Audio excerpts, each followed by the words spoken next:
This is James McFadden, head coach of Valley Academy Arts and Science baseball team. I'm here to discuss yoga for athletes.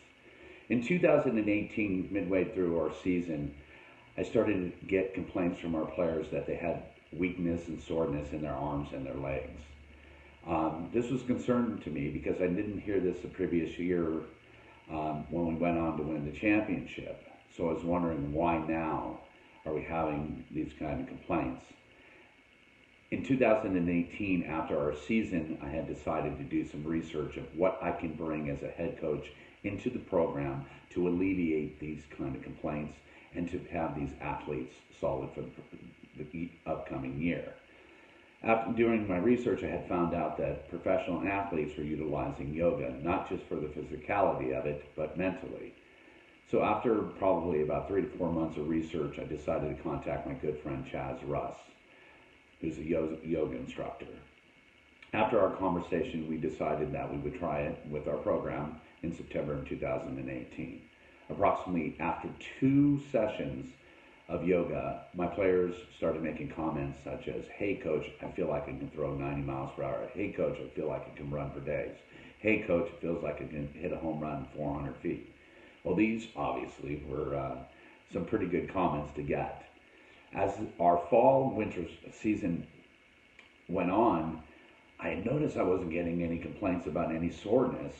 We played a lot of games or any weakness in the arms. And actually, I noticed that our team seemed more engaged throughout that fall and winter. So after our Christmas break, I had decided to continue with yoga during the season. Going outside the box as a head coach, giving what I thought my baseball team needed, and I thought for sure that they needed yoga to get us through a grueling season. As the season progressed into 2019, again, no complaints about soreness in their arms, legs, any part of their body.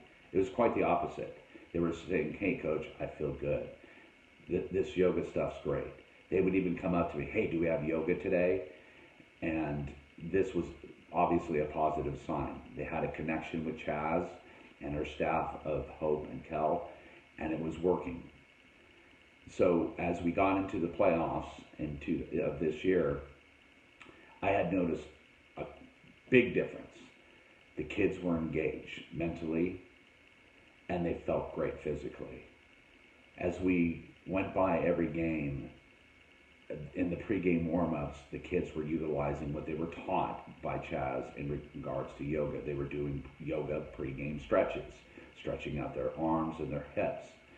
And then after they would finish with their long toss before we do a pregame, or even after we do a pregame, they went in the corner and they went into their Zen moment.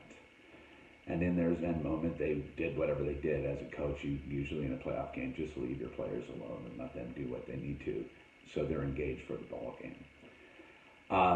We made it to the championship game, ended up going extra innings and winning it. In that game, and prior to that game, I noticed that, and I thought to myself, and I went to my coach, and I said, this yoga stuff worked.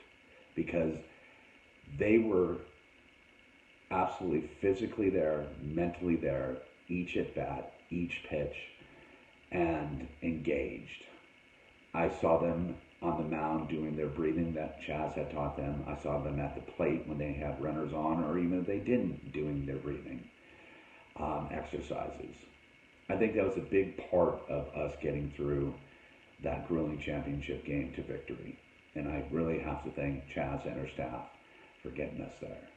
So if you're a high school baseball coach, or even a college pro, as a head coach, I would suggest going outside the box and trying yoga. It is a benefit, not just physically, but mentally, to the athlete. And thank you for listening.